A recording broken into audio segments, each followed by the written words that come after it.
तो हमारे साथ भाविक पटेल जुड़ रहे हैं ट्रेड बुल से। Good morning Bhavik. सबसे पहले जो है हम बताएंगे कि क्रूड सेगमेंट में एक अच्छा मूव आया है, लेकिन उसके पहले सोने चांदी पे क्या करें उस पर आपकी राय लेना चाहते हैं। दोनों ही एसेट क्लासेस देखें तो सोना का एक लॉन्ग टर्म जो है डाउन ट्रेंड देखने मिल रहा है, जिस तरह ग्लोबल अनसर्टेनिटी कम हो रही है वो तो पता ही है, और एक शॉर्ट टर्म में जो है अब एफएमसी मिनट्स का तो इम्पैक्ट हम थोड़ा देख ही लिए, और जैक्सन होल सिंपोजियम भी आ रहा है। तो एक बार सोना और चांदी दोनों पे ही बताएं क्या राय रहेगी। Good morning. देखिए, सोने और चांदी में अगर देखें तो शॉर्ट टर्म में तो अभी भी लग रहा है कि थोड़ा आज के दिन पॉजिटिव जा सकता है, बट लॉन्ग टर्म अभी भी जब तक आई थिंक तीन फैक्टर्स है। आइदर फेड की जो पॉलिसी है वो डोविश नहीं होती, कोई जियोपॉलिटिकल शॉक नहीं होता, या तो यूएस के जो डेटा आते हैं वो काफी वीक नहीं होते, तब तक नहीं लग रहा कि कोई ज्यादा तेजी देखने को मिल सकती है। हालांकि कल थोड़ा फ्रिक्शन देखने को मिला था। ट्रम्प ने ट्वीट किया था लिसा कुक जो एक फेड मेंबर है, बाइडेन नॉमिनी जो थी, उसको रिजाइन करने के लिए, तो उसकी वजह से शायद थोड़े फेड में ऑटोनॉमी जो है वो रह सकती है कि नहीं, उसकी वजह से सोने और चांदी में तेजी हुई। बट ज्यादा डायरेक्शन मिलेगी जब जेरेमी पॉवेल फ्राइडे को स्पीच देंगे, उसके बाद पता चलेगी कि फेड की पॉलिसी कैसी होगी। हालांकि मिनट्स जो पब्लिश हुए हैं उस पर लग रहा है कि अभी भी फेड का फोकस इन्फ्लेशन पे ही है, जो गोल्ड और सिल्वर के लिए थोड़ा नेगेटिव है। बट इंट्राडे दोनों में बाय एंड डिप्स की स्ट्रेटेजी रखनी चाहिए। सोने में 98,900 के करीब बाय कर सकते हैं 99,500 के टारगेट के लिए, और चांदी में 1,12,000 के करीब बाय कर सकते हैं 1,12,800 के टारगेट के लिए, और स्टॉप लॉस रहेगा 1,11,600 का। जी बिल्कुल, इंट्राडे बेसिस पे जो है खरीदारी करिए, और ऑफ कोर्स वॉलेटिलिटी रहेगी। और जो डोमेस्टिक फैक्टर्स में एक चीज़ और बता दूं कि फेस्टिव सीजन में चांदी का डिमांड भी अच्छा खासा आ रहा है, और कंज्यूमर्स जो है सोने के इतने हाई प्राइजेस है तो उतना एक्साइटमेंट नहीं देखने मिल रहा है अभी इनिशियली, जो चैनल चेक्स मुझे सजेस्ट कर रहे हैं। ये बात सही होगा भाविक जी, जो डोमेस्टिक व्यू में I'm ले रहा हूँ? sorry, I couldn't hear your question. Question sir ये है कि डोमेस्टिक डिमांड की बात करें तो चांदी का डिमांड थोड़ा ज़्यादा आ रहा है फेस्टिव सीजन में, सोने के प्राइसेस भी बहुत हाई है। तो आपको लगता है कि चांदी पे ज़्यादा और अच्छे कमाई के मौके बन सकते हैं domestically as compared to gold? तो जी जरूर से देखिए कि गोल्ड जैसे आपने बताया कि काफी तेजी हो चुकी है, तो यहाँ से अभी जो अगर डिमांड है कि डोमेस्टिक डिमांड या रिटेल डिमांड, तो वो बहुत कम हो चुकी है। चांदी अगर देखें तो कंपैरेटिवली अभी भी सोने के कंपैरेटिवली थोड़ा चीप लग रहा है, जिसकी वजह से लग रहा है कि अभी जो जो लोग इन्वेस्टमेंट पर्पस सोने जा रहे थे वो अभी चांदी प्रेफर कर रहे हैं। और दूसरा ये है कि अगर ये टैरिफ का कम हो जाता है तो इंडस्ट्रियल डिमांड भी बढ़ सकती है, जिसकी वजह से चांदी वापस से आउट परफॉर्म कर सकती है। तो यस, लग रहा है कि एटलीस्ट मीडियम टर्म में चांदी की अगर देखें तो अपसाइड गोल्ड के कंपैरेटिवली ज्यादा लग रही है। बिल्कुल। तो यहाँ पे जो है अपसाइड जो है गोल्ड का थोड़ा कम लग रहा है, तो इस पे भी नज़र रखिए। देखिए डोमेस्टिक रणनीति भी भाविक जी बता दी है, इंटरनेशनल क्या मूवमेंट है, इंट्राडे बेसिस या पोजिशनल, दोनों पे ही जो है राय है। लेकिन हाँ, बहुत सारे डेवलपमेंट्स आ रहे हैं। क्रूड पर आपकी क्या रहेगी? और क्रूड पे एक अच्छी उछाल कल देखने मिली थी। मोस्ट प्रॉब्ली जो इन्वेंट्रीज आए हैं यूएस में वो कम आंकड़े आए हैं, तो उसके उसके कारण, और जिस तरह रूस और यूक्रेन की सीज़ फायर की एक्सपेक्टेशन बढ़ रही है बाज़ार में, उस पे भी जो है थोड़ी वॉलेटिलिटी बनी हुई है। तो क्रूड के जंप का क्या कारण है और इस पे क्या राय होता है? यहाँ पे खरीदारी की राय एक बनती है कि यहाँ पे भी थोड़ी वेट एंड वॉच पॉलिसी रहेगी?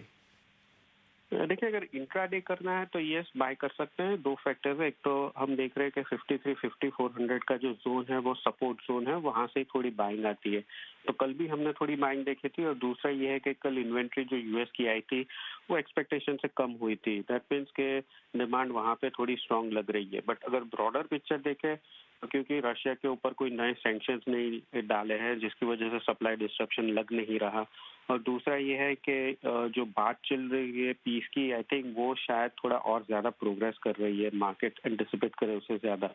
तो अगर पीस स्टॉक आ जाती है तो डेफिनेटली क्रूड में नेगेटिव ही फैक्टर है। तो अभी तेजी के इतने बड़े फैक्टर्स नहीं है एक्सक्यूज मी, बट आज के दिन क्योंकि कल इन्वेंट्री कम हुई थी और सपोर्ट जोन के नजदीक है, तो लग रहा है कि शायद एक दिन तेजी टिकने को मिल सकती है, तो इसलिए 5425 के करीब बाय कर सकते हैं 5500 के टारगेट की। 5380 का स्टॉप लॉस रहेगा, बट ज्यादा लंबी तेजी नहीं लग रही है।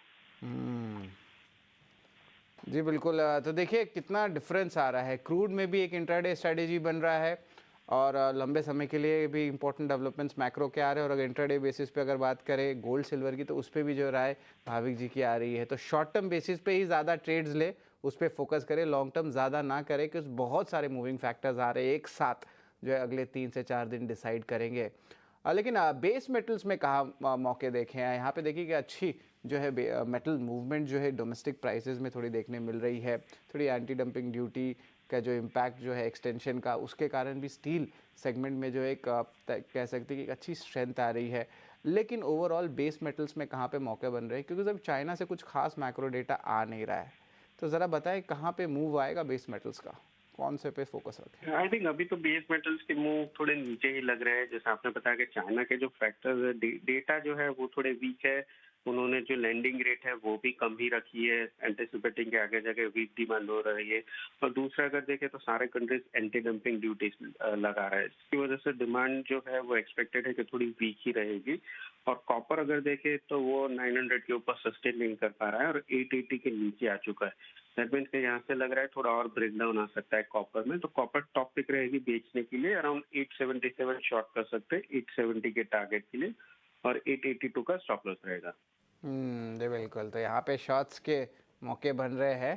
तो अलग अलग एसेट क्लासेस है, अलग अलग स्ट्रैटेजीज है। कॉपर पे जो है शॉर्ट करेंगे ज़रूर देखें। कुछ खास चाइनीज़ मैक्रो डेटा आ नहीं रहा है और अभी भी टाइम है जिस तरह ग्लोबल डिमांड या काम बढ़े, क्योंकि अभी भी अनसर्टिनिटीज़ बनी हुई हैं। धन्यवाद भाविक जी, आपने जो है पूरा व्यूज़ बताया। और एक बार नेचुरल गैस पे भी आपकी राय लेना चाहूँगा। यहाँ पे कारोबार में थोड़ी सी जो है कह सकते हैं वॉलेटिलिटी आ रही है। यहाँ पे और शॉर्ट्स के मौके बन सकते हैं नेचुरल गैस में?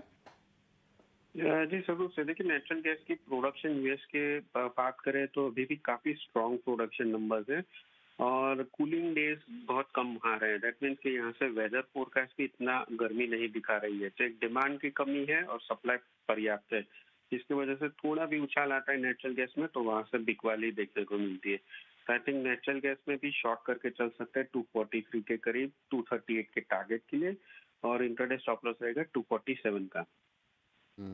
तो इस पे जो है हमारी नज़र ज़रूर रहने वाली है, नेचुरल गैस पे भी।